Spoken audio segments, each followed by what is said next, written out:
Alright, I've held out to do this for a really long time, but here's my review of the KRYTAC CRB. Take it down.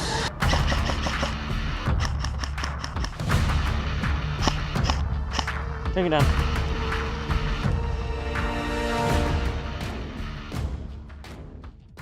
So the reason I've held out to do a review for this for so long was because I really wanted to be able to give a very accurate review of it and try it. So I had to try it out in a lot of different environments multiple times. So I did a couple of games with it at Battalion for CQB.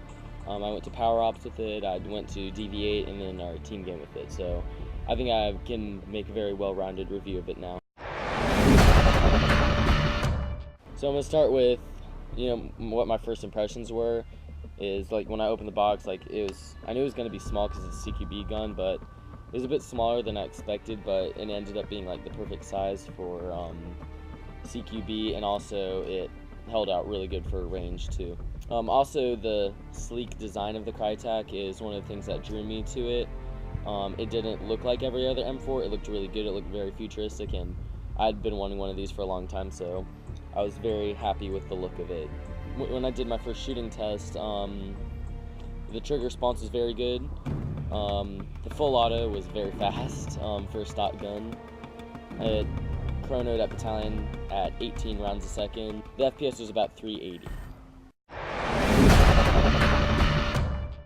For CQB, this thing was a complete beast. I got my highest kill count, CQB kill count ever with it. I think the second time I used it at Battalion, which was 21 kills, and I know some of you are probably a lot better at Airsoft than me and have gotten more than that, but I was very happy with that kill count. So if you have been holding out for a new CQB gun, I would definitely recommend this. Or the next time I played with it was at Power Ops. Power Ops was a kind of a mid-range / CQB field in Atlanta, Georgia, and so that was another great place to test this. I was having a little bit of issues with it, mostly because of the BBs I was using. Basically, don't use Vulcan BBs on a KRYTAC CRB. I don't know why, but they just don't feed well with it. So it was having a lot of trouble speeding, and also my red dot was a little bit inaccurate, so I didn't do as well as I hoped I would, but it still did pretty good with mid-range. And I went to DV8 recently to test it for field, and it actually shot a lot farther than I was expecting, because this is a very small gun and it shot really far. The main problem I was having was accuracy. I need to start using heavier weight BBs to see if that helps. I was using 2.5s and the wind was kind of blowing my BBs all over the place, but it was shooting a lot farther than I thought it would, so I was very impressed with that. The most recent time I used this was at my friend's house for a last team game, and that's a lot of open field, like far engagements, and again it did really good with distance. Again, I was just having problem with accuracy with 2.5s, so I think next time I'm going to try to go with a heavier weight BB and see if that makes a difference.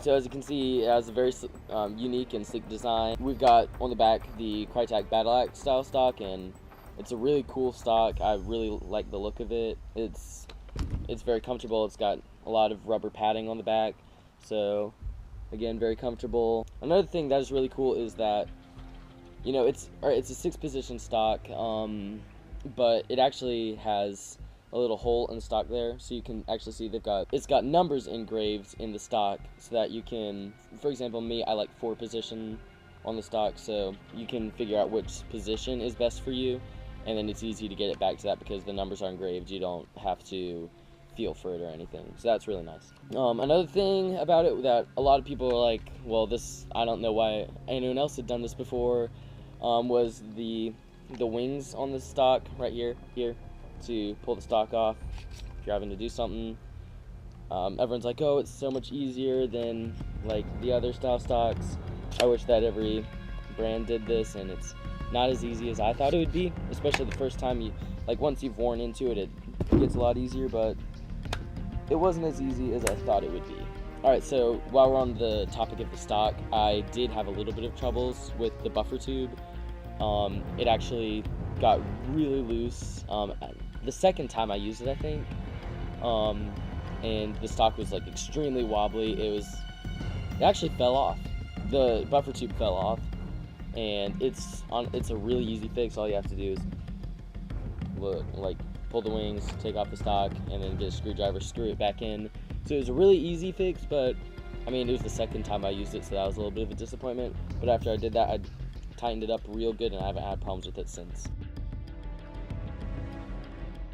Moving on to the body of the gun. It's a very sleek design, and nice little thing is it actually has ambidextrous fire selector.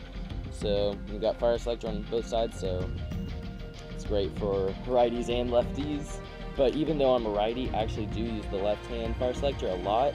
Like, say I've got in full auto, I actually prefer to use the left-hand side to pull it back because my fingers are already right there, instead of having to reach for my thumb over to that. So I really like that it's ambidextrous. It helps a lot more than I thought it would.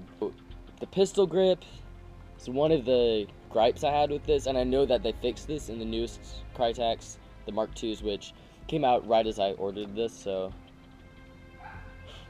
the pistol grip on the Mark I is awful. I hate it. It looks super cheap, and it feels super cheap. Like, I'd heard in some reviews people complaining about this, and because I'm not used to higher end guns, I'm used to like 200 range guns, I'm like, oh, I'm sure this is just people griping about it who are used to like nicer guns. I'm sure it won't be a big issue for me, but it actually turned out to be a big issue. I really hated it. So I'm planning on getting this. I'm planning on getting this switched out eventually, and I'll tell you why I hate it so much. First of all, it looks super cheap. Second of all, if you're not running gloves, this little bump, I don't know what you'd call that, but like for the grip, it actually starts hurting your finger after a while. I don't know if that's just me, but it starts getting really uncomfortable very fast. But with gloves, I don't notice it, so it's not a big issue. I mostly just want to swap this out for looks, or if I for some reason decide not to run with gloves, but I don't think that'll ever happen. Next on the body is, I'm going to go over the mag well. So mag release, obviously super easy, magazine slip right out. The only problem I have with this is, and I mean that's the only reason I'm going over this, it's not something super common that I would go over in a review, is the mag well. It's actually really tight. It's, a very sensitive mag well, and so like I remember I painted a couple of my mags, and I could barely get them in, so I had to scrape off some of the paint that would be going into the mag well. I'd scrape it off to get it to fit in, and then I'd have to, do this over and over for like 10 minutes straight just to, wear the mag in to the gun. And also with this mag that I custom did, it did have a lot of problems getting in the mag well at first, and so I did have to wear that in. And now it's finally good, so I haven't tried a variety of mags in this yet, so I can't guarantee that it will fit every single M4 mag. I hope it will, but it should fit most standard M4 mags. Again, I haven't tried much. I know that the EPMs fit, even though I don't have them, just because everybody uses them in their KRYTACs. The next thing I want to go over on the body is the hop-up system, which is obviously, like every other Airsoft M4, accessed by pulling the charging handle back, and then you've got the hop-up. Now, the thing that's really good about this is, first of all, the hop-up works good, and that's always nice. I don't know what else to say about that, but the hop-up just works good. But it also has numbers engraved into the hop-up. The thing that I am a little bit upset about, and it's just, again, a little minor gripe, is the bolts, and the bolt is very cheap plastic. It just looks horribly ugly. This is just something I complained about. Like, I don't know if many other people cared, but even though I'm used to low-end guns, but the last M4 I had was an ASG M15. That was less than $200, and it had a metal bolt that actually looked really nice, and so I was expecting this to be metal, and it's just a horrible plastic. It looks awful. Alright, since I'm already on the body, I'm going to go ahead and talk about the rear sights. I haven't used these too much because I like to throw optics on it, but on our last team game, I was getting kind of tired of the scope. Since it's not a very high-end scope, it kind of sucks, so I took that off and put on the iron sights and used those a little bit. And these are actually very nice iron sights, and guess what? They're iron, they're full metal, just in case you needed to know that. But yeah, they're completely adjustable. You can accurize them, dial it in and all that. So you dial in the width right here, and then the height right here. So yeah, they're just very good looking iron sights, and they're really easy to put on. So like if your optic goes down, you can put these on really quickly and easily. Now going to the rail system, but the rail system is their TR110 rail system, and it is a very good looking rail system. I haven't had any money recently to get anything for it, but it's key mod, so you insert the key mod rails. The only disappointing thing about this to me was that it didn't come with key mod. I knew it wouldn't, but again, that's just a little bit disappointing because I had a foregrip that I wanted to put on it, but I'm just gonna have to wait until I get key mod for that. Again, very good looking rail system, not really much to say about it. It does come with the top rail, in case you all needed to know that, and the iron sight on that comes with it for the front is also very good looking. I don't know, it just looks very sleek, and it's just an iron sight, but it looks cool. I really like the look of this compared to most M4 iron sights. It's super easy to take off. There's just some Allen or hex wrench screws in here, just two. You just take those out and it slides right off. The flash hider, I mean, don't really need to talk about this. It's orange, but it looks cool, so I painted it, and I'm thinking about getting their metal flash hider because they do sell their black metal flash hiders, so I don't have to paint this like every time I go play because the paint gets chipped off. So yeah, I'm thinking about that. They do have those available. The Mark IIs, I believe, actually do come with the black flash hider, so you all won't have to worry about that if you get a Mark II. Now we're going to be going over performance of it. I want to talk a little bit more about the performance. So you're looking in the about 380 range with 2 O's, and then about 18 rounds a second with a 9.6. The trigger response, super snappy, super quick. I really like that. It does have a quick change spring system, because if maybe you're going to a field with lower FPS standards, or if you want higher FPS for like an outdoor field, you can quickly change it. But it's not like taking the stock off the back. You have to go deeper than that. You got to take off the upper, and then you probably have to take off the stock too. I don't know because I haven't opened it yet, but it has a quick change spring system. Now the reason it has a really quick trigger response is because it has a built-in MOSFET, and the MOS, I don't know much about tech, but it has a built-in MOSFET, and I know that KRYTAC was like one of the trendsetters for like stock guns coming with MOSFETs, because not many of them did that before.